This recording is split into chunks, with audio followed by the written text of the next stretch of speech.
Hello everyone, today we are introducing a low-speed benchtop centrifuge. It can be used for the separation of PRP, PRF, CGF, and other substances. Compatible with 10 ml syringes, as well as various PRP-specific tubes such as 5 ml, 8 ml, and 10 ml. The LCD screen displays speed, centrifugal force, and centrifugation time. Press the shift key lightly before adjusting parameters.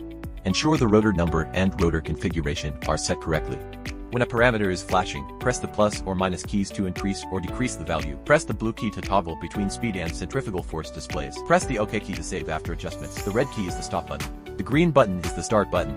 This unit supports 8-place 5 to 10 ml angle rotors. Before centrifugation, place an equal number of tubes symmetrically in the rotor.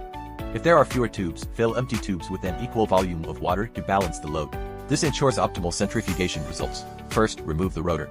Use a screwdriver to loosen the screws counterclockwise. Lift the rotor vertically with both hands to remove it.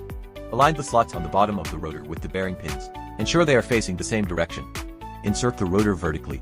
Place the washers and screws in order. Use a screwdriver to tighten the fixing screws clockwise. Simply place the tube holder into the designated slot.